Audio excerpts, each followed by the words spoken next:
Friday,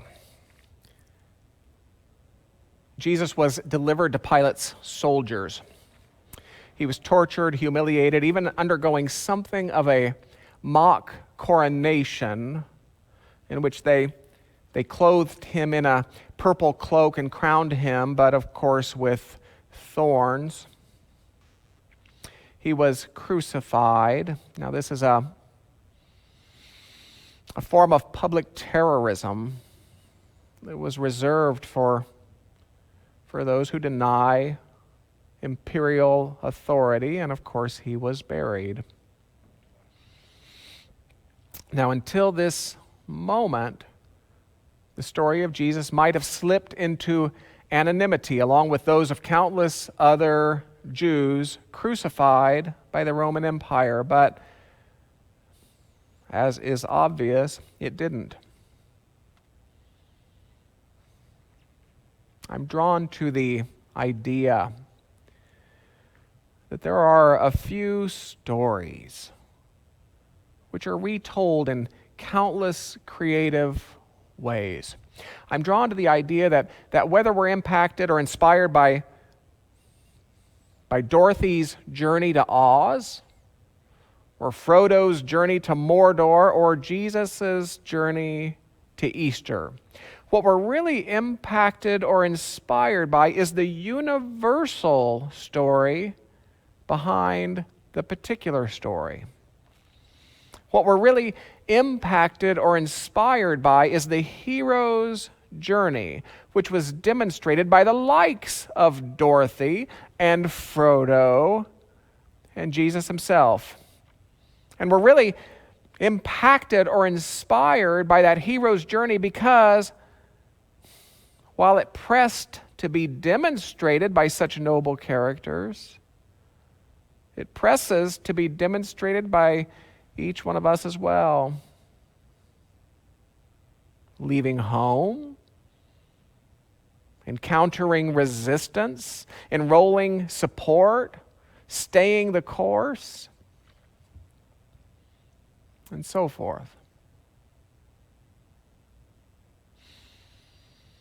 Each of us is called to navigate a process of self-discovery and unfolding that includes points of decision.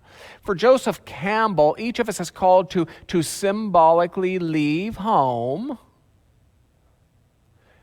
and points of resistance and points at which we enroll support and points at which we recommit and ultimately points at which we sacrifice. And while this Holy Week, one day at a time version of this journey might have you interpret these points to be sequential, I imagine you've already discovered that life isn't quite that simple. That points of decision and resistance and support and so forth have tendencies to recur from time to time along the path. Our hero is perhaps best thought of as less of an assembly line worker and more of a juggler in this regard. So don't be discouraged if you have to commit more than once. And don't be discouraged if you meet resistance more than once. Don't be discouraged if you have to enroll support more than once. The poetry of our Friday that represents something of a cornerstone to that philosophy our pioneers would have called the way, a cornerstone to that philosophy our contemporaries might call Christianity, is a language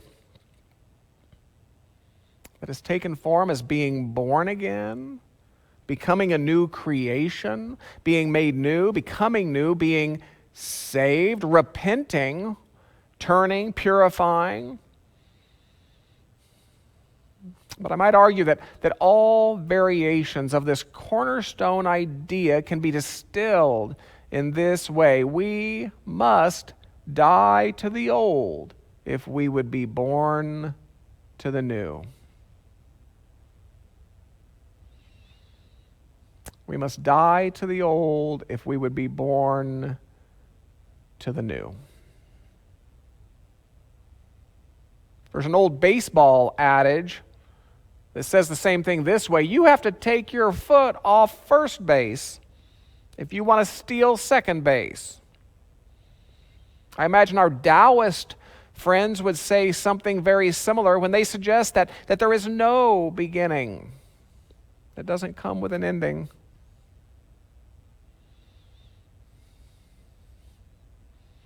So it is that as we embark upon a program of change, we tend to find ourselves at some point in the throes of the symbolic Fridays of Holy Week. As we embark upon any journey of heroes, we find that the relationships that supported our previous selves may no longer fit.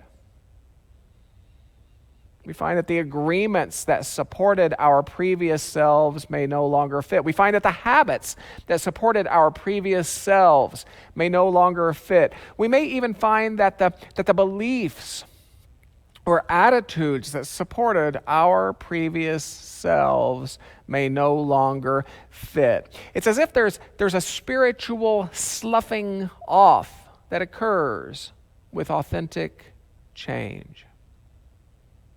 And I imagine we do well to remember this. Maybe we do well to remember this because in our rampant addictions to pleasure and comfort, when we find that relationship unsavory, when we find that agreement to be unsustainable, when we find that habit untenable, when we find that belief or that attitude unsound, we can reframe this as something appropriate, maybe even necessary to the greater process we've undertaken.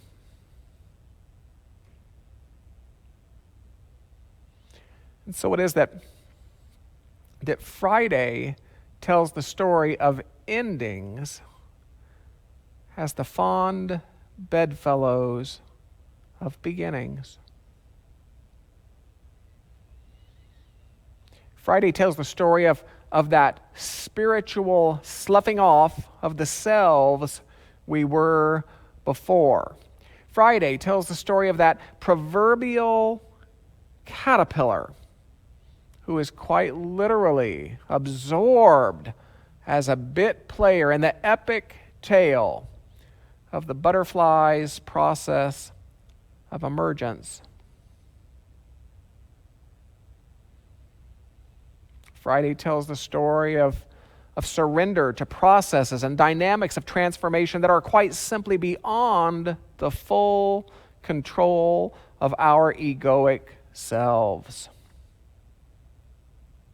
Friday tells the story of all heroes who navigate the journey of meaningful change through decision and resistance and support and commitment and, yes, ultimately, sacrifice.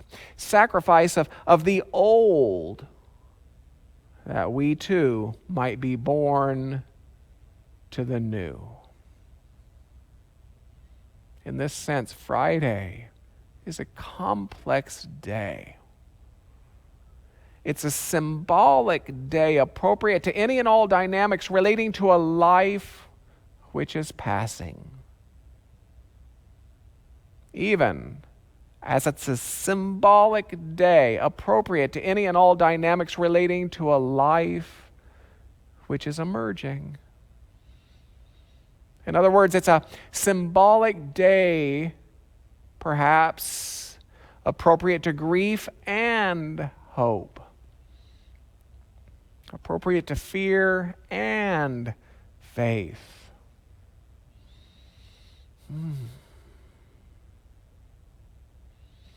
And it's a symbolic day followed by another symbolic day. One of my favorites.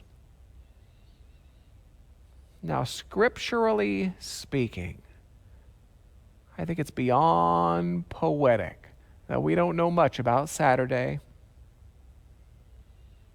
I think it's beyond poetic because in such a journey, whether demonstrated by Jesus of Nazareth or by you, in such a journey, there tends to be a breath between the passing of the old and the emerging of the new. I might suggest that there tends to be a Saturday between Friday's death and Sunday's triumph. There tends to be a breath. And while I can't speak for you, for me to be caught between the old life that is no longer and the new life that isn't quite yet is to feel unsettled, uncomfortable, vulnerable even, aimless maybe, ungrounded. One wise colleague speaks of this symbolic Saturday as the void. And I suspect everyone who has lost a loved one understands this void. Everyone who has lost a loved one understands the void between the old life that is no longer and the new life that isn't quite yet. My colleague goes on to suggest that our symbolic Saturday, this void between the old life that is no longer and the new life that isn't quite yet, it's not to be resisted or rejected, but held as a time appropriate to renewed availability.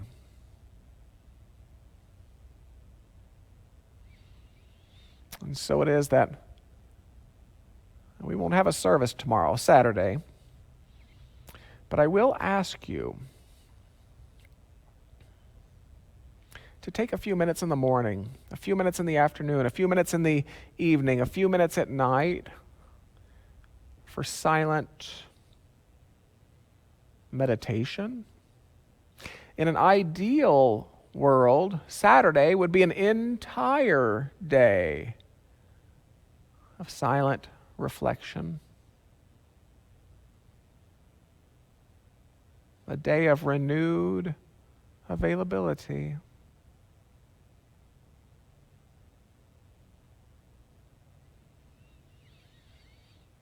And so it is that in our willingness, if not our firm belief, that all great archetypal stories, that all transcendent wisdom tales have relevance to the lives we live today, I suggest that in your pursuit of new life, there will come a point of sacrifice.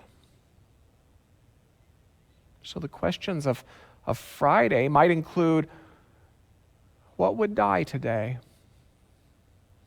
Whether it be the form of a relationship or some habit or a belief, what would die today? What do I know to be ending, such as it's been? Let's close our eyes together to explore these questions of Friday. Shall we? Let's begin just by taking a deep breath together.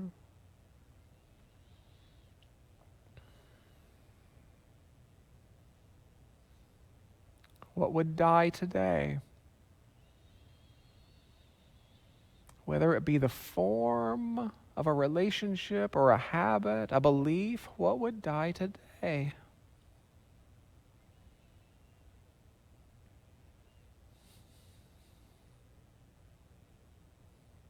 What do I know to be ending, such as it's been?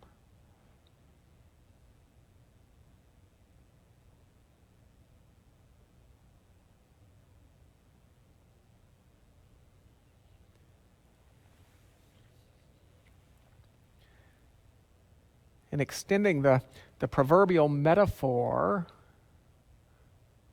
is there something of me that I know to be giving way to the emergence of that butterfly?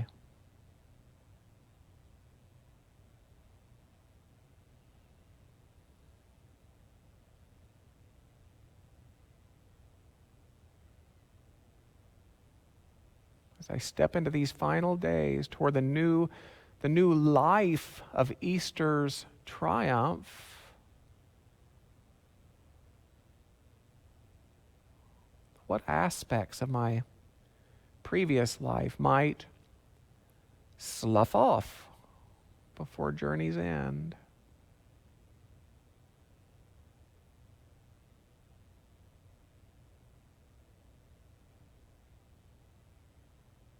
What aspects of my previous life might be absorbed in this epic journey of emergence that I know to be underway in me?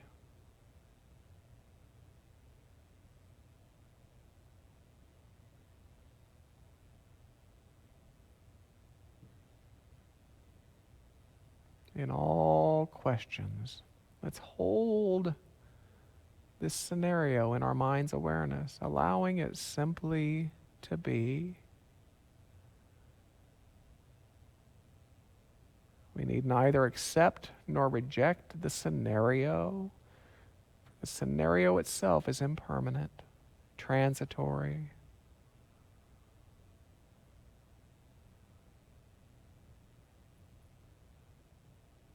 Let's hold it in our mind's awareness, knowing that it presents itself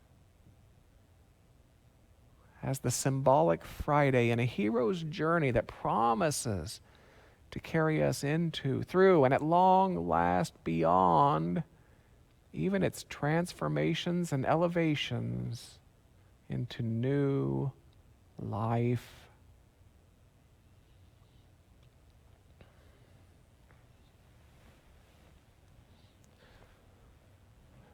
Let's hold it in our mind's awareness as we say to the very soul of us,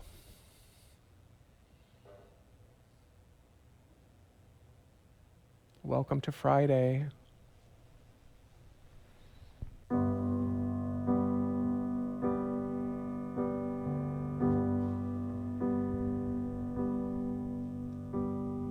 Christ has no body now but yours, no hands, no feet on earth but yours. Yours are the eyes through which he looks, compassion on this world. Yours are the feet with which he walks to do good. Yours are the hands with which he blesses all the world.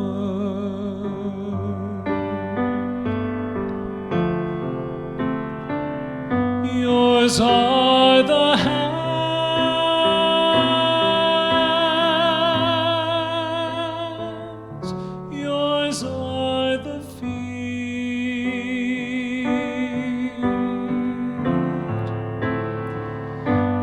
yours are the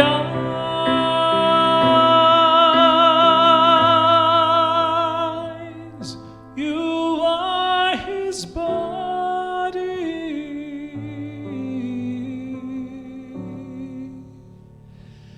Christ has no body now but yours, no hands, no feet on earth but yours. Yours are the eyes through which he looks, compassion on this world. Christ has no body now on earth.